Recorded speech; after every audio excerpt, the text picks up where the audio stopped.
In this video, I'm reviewing the Art of Violence gum shield, the white one.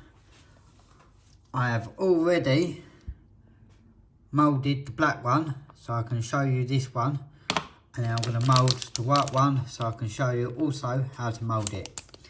So to start off with it, this is the packaging it come in. So it doesn't necessarily come in any sort of major fancy packaging, just literally a plastic wallet, but I suppose that's all you need really.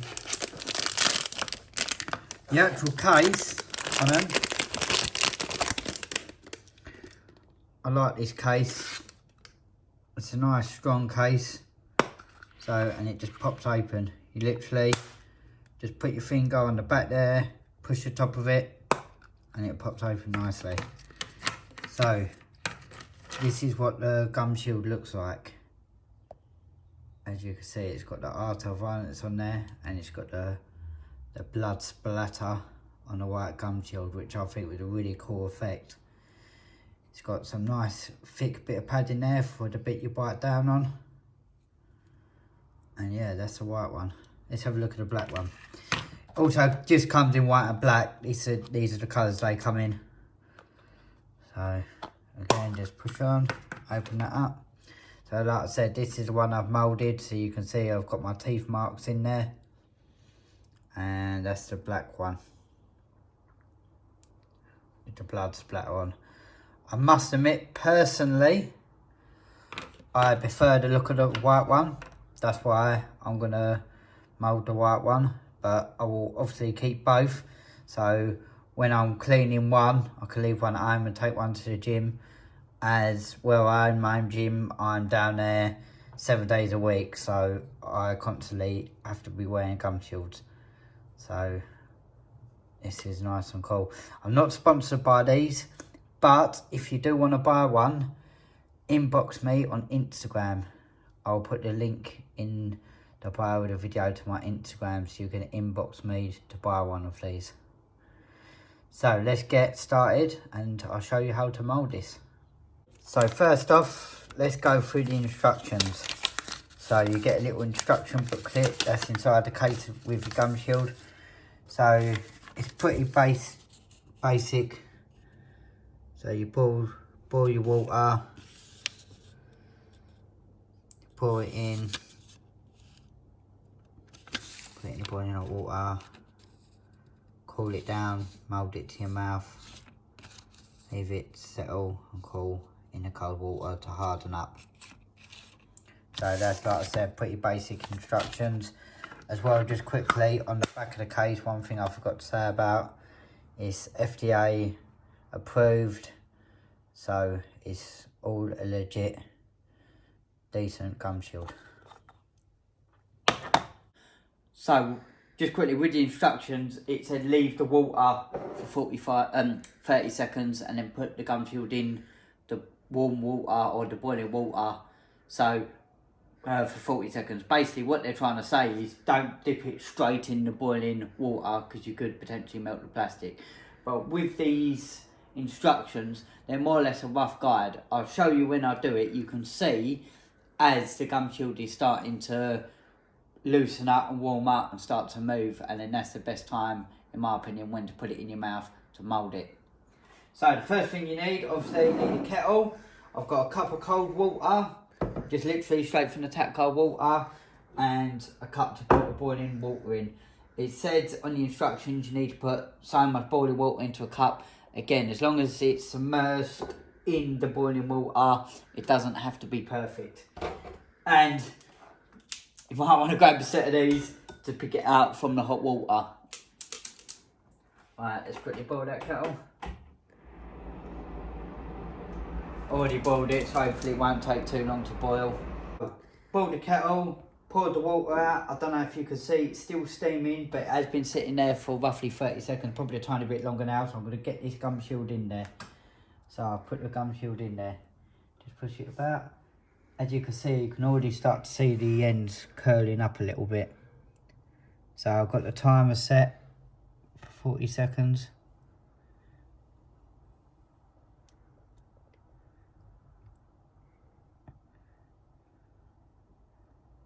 can really start to see the edges curl up now, so I'm probably going to take it out in a minute. Well, not a minute, because a minute's too long. Right, I'm going to get it out now because I think that's almost done. You can see how it's all curling up.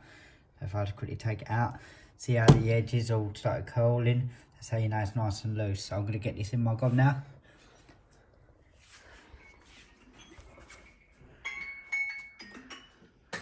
I'll get it, push it out, and I'm going to bite down on it.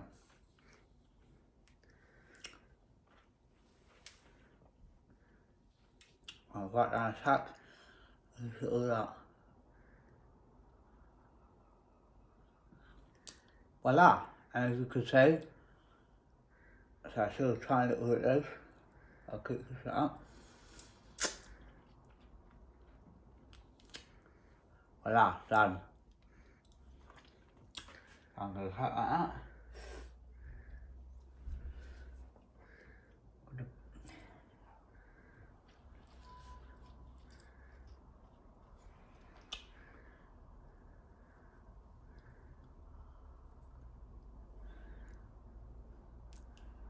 So once you're quite happy with it, then dunk it in the cold water to let it cool off and harden up.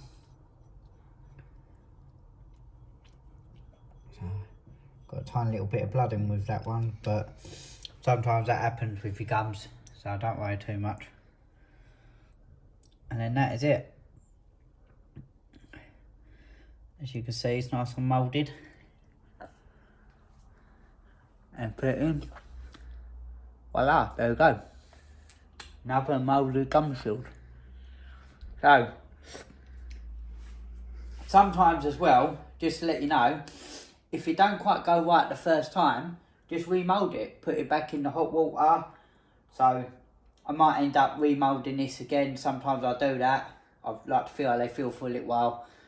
Bit of training. If I still don't feel comfortable with it, I might remould it again, just to get it right, so it fits nice and perfect without coming out too easy. You don't really want your gum shield to come out too easy. It needs to be clogged up a little bit. So the only one thing I will say negative about this gum shield, which ain't even necessarily a negative thing, but if you're an amateur, sometimes they want clear gum shields if you're competing as an amateur, just so they can see if there's any damage in the mouth, if the mouth's bleeding. Obviously that's got blood splatters on it, so they might be a bit fussy about it. But, like I said, you should have more than one gum shield anyway. So you could always have your clear one for when you're competing, and then have this one for when you're doing your training. There's no harm in training with your gum shield, doing your sparring. And I like to wear my gum shields no matter what training I'm doing sometimes, even my bag work and that, especially if I've got a fight coming up, gets you used to having something in your mouth like a gum shield. So, like I say, it's pretty simple, straightforward gum shield, but the design is nice and cool. It's nice and easy to mould. Like you say, you let the water cool down for a little bit, stick it in. As soon as you see it start to move and start to get loose, shove it in your gob, bite down on it. Again, if you need to do it a couple of times, I do it a couple of times. But that is pretty much it. And then once it's done, remember, always keep it in your box so it don't get dirty. Make sure, again, the reason why you should have more than one gum shield, make sure you clean it as well. Make sure you clean your gum shields after you use them, okay? They do get filthy, so, and bacteria and all sorts in them. So make sure you're cleaning your gum shield. Like I say, if you're interested in getting one of these, drop me a message on Instagram and I'll get back to you. If you want to see the review I done on the Venom gum shield, check out this video over here.